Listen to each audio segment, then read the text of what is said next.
Hi, my name is Jim Leach and I'm a sales engineer at Hamamatsu Photonics in the UK.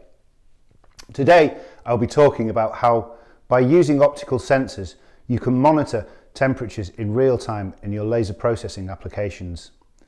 I'll also explain why this can be important in certain applications.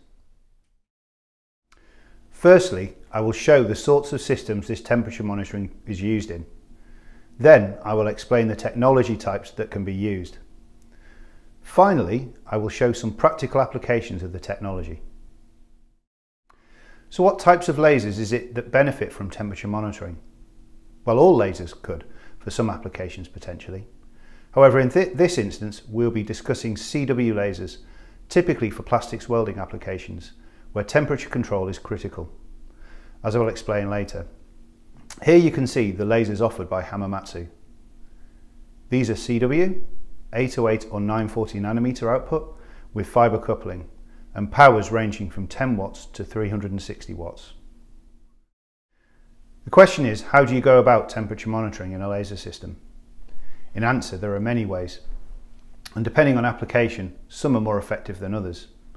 The simplest way to monitor temperature is with the addition of a pyrometer or thermopile off-axis to the laser. Alternatively, a pyrometer or in-gas photo detector can be added on-axis. Both of these methods work by detecting the emission of heat as an infrared signal back from the target. By monitoring the signal return, you can get a relative temperature. However, this method isn't measuring the actual temperature. For some applications, this data is enough to get a good process control. A more accurate method of getting real-time temperature results is using a sensor called a two-color sensor. This device works by monitoring typically two specific wavelengths. By knowing how the blackbody radiation is emitted and how the ratio of the two wavelengths should change depending on temperature, a much more accurate figure of temperature can be determined. By using this method, temperature control in critical processes is now achievable. To offer the complete solution for any application and budget, therefore, Hamamatsu have introduced two products. The SPOLD, which offers cost-effective laser processing with optional process monitoring using pyrometry, and the T-Smiles, which takes the standard SPOLD laser and boosts its performance with two-color sensors to give true temperature monitoring capabilities. So how does process monitoring with SPOLD work? The big advantage this system has is the integration of sensor on axis. This means the pyrometer is always fully aligned to the laser. Running a pyrometer off axis means you don't always get full beam thermal output return signal. This can have dramatic effects on the signal you are seeing. Being on axis means that the workpiece moves, say, on an XY stage or robot arm. The optical feedback of the process conditions remain accurate. As you can see here, when off-axis pyrometers are used, you can see big variances in your process return values. This could lead to a misreading of the amount of heat being applied to your substrate. The question I guess you may ask is, why is this important? Well, for plastics welding, the temperature of the weld can be critical. Too little heat and the weld may not form at all, or be a very narrow weld with little material heated, leaving a very low tensile strength result. Too much heat and you get thermal decomposition or thermal meltback, which leads to a weak bond also. Hitting and maintaining the sweet spot for a good weld is a must. As many who have tried laser welding before can say, plastics welding has always been difficult due to variances in plastic from batch to batch. By only relying on temperature and knowing your plastic substrate, the ability to get consistent, repeatable welding of plastic is now achievable. So what is the difference between our SPOLD lasers and the new T-Smiles lasers? The ability not just to give an idea of the amount of heat present, but to give a temperature register at the weld point in real time adds a whole new dimension to what can be done with laser in processing of plastics.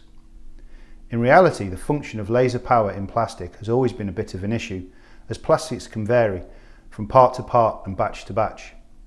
By using temperature instead of laser power as your primary parameter and knowing the melt point of the plastic you are processing, the T-Smiles gives the ability to take the guesswork out of plastics welding.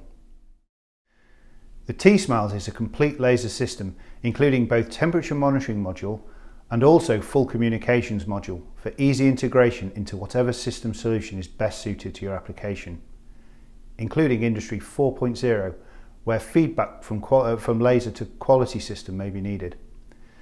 The T-SMILES can be used in a simple setup with things like XY axes through to full 5-axis control, including using a robotic arm to handle complex shapes and geometries. Because of the unique way Hamamatsu works, we are able to use our many years of experience in manufacturing sensors and process monitors to give more intelligence than has previously been possible to our lasers. Real-time temperature measurement has been a goal for many areas of laser processing for some time, but only now can this be done. Adding to this, Hamamatsu have developed software to run the lasers, giving the end user easy interfaces, making the T-SMILES an easy to use solution. With its revolutionary control functionality and fast sensor response, active temperature feedback control is now a possibility. This means the operator can set a temperature for weld and the laser will actively control the weld conditions to stay within the boundaries for weld success, meaning the plastic is never under or overheated. So what else can influence the weld? Beam shape is certainly important for welding. A good quality top hat beam means the laser energy is evenly distributed across the weld. This stops any hotspot where temperatures could be significantly higher developing, as you could get with a Gaussian or multimode beam. Below you can see a typical Gaussian beam with the heat rising to a large peak in the centre and but much less in the outer beam. This leads to an uneven melt. Because the beam is top hat, it allows for the laser to be used at different focal depth while still maintaining a reasonably good uniformity across the beam shape, as you can see here. And so on to applications. I'll briefly go through a few. Firstly, laser plastics welding. In this video, you can see two plastics parts being welded together. The top plastic is laser transmissible and the bottom a laser absorbing plastic. Note the components are clamped to ensure both are in good contact during the weld operation. The laser power and weld temperature can also be seen through the process.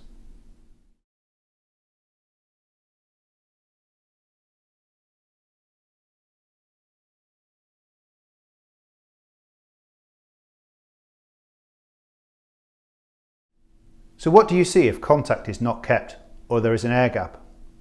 As you can see on this slide in blue, there are rapid changes in heat and inconsistent temperature in comparison to the red line during normal bonding. This is a sign of a failed weld process. In fact, with accurate temperature monitoring, you can almost tell the air gap size by the temperature variance, as you can see here where differing air gaps are used. You can also see a cross-section of the weld post-process. Another consideration in plastics welding is corners where an XY stage or other handling system may decelerate to complete the shape programmed. Here you can see the temperature spike as the laser goes through a corner. And here is a video of this temperature spike occurring on a sample. As you can see, as the laser approaches the corner, it decelerates while laser power stays the same. As such, more heat is applied in these corner areas. This can cause a failure in the areas of the weld. To stop this heat buildup, the laser power can be reduced in the corners to stop potential overheating. As you can see here, the laser power has been reduced and the temperature monitor shows that measured heat through the corner is kept within the same region as the straights. The next application is glass frit bonding. Though not a big application in Europe, it is an essential part of the manufacture of devices like mobile phones. This is a video showing glass frit bonding of two pieces of toughened glass. The glass is bonded using an adhesive that is thermally cured by the laser. One big advantage of this type of thermal adhesive is it can be reheated if rework is needed. So for instance, if your mobile phone screen cracks.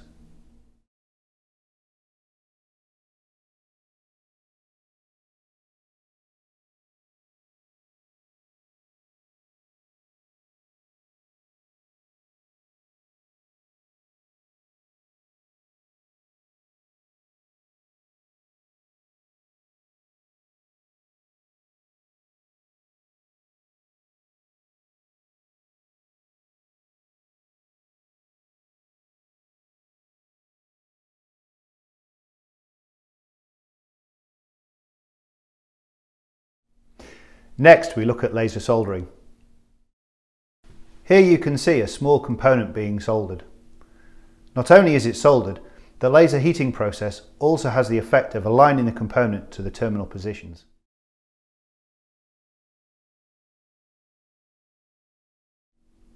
Finally, I would like to look at curing of metal nanoinks for printed electronics.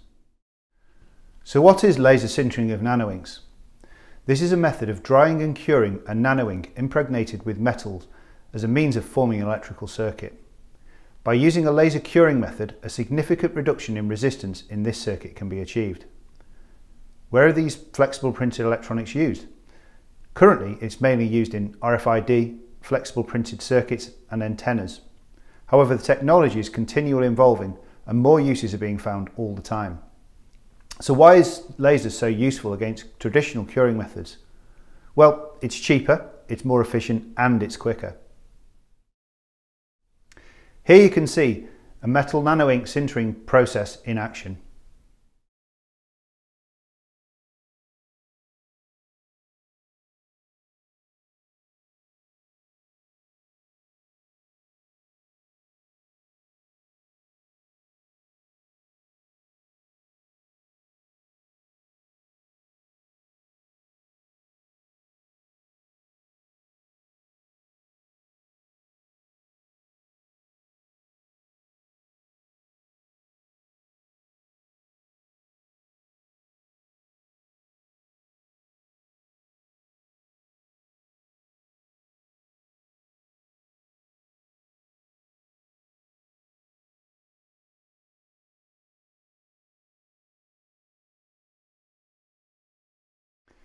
I would like finally to move on to some interesting application areas.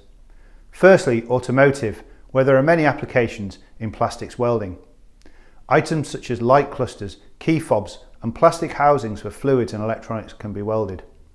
Also, we have seen a move towards more larger plastic parts being welded in order to reduce weight in car frames. Increasingly, automotive manufacturers are also using flexible printed electronics within their products also. Another area these lasers are used is in the manufacture of medical devices. The ability to hermetically seal devices makes this ideal for parts like microfluidic plates, blood filters or syringes. Also, the ability to make the device fully sealed means they can be used next to the body in things like insulin pumps. Finally, the use of laser for bonding textiles. Not only can textiles be bonded, but also the surface can be modified to allow a garment to be shaped for better fit. So in conclusion, by monitoring the laser spot temperature, you can be sure of a perfect join every time.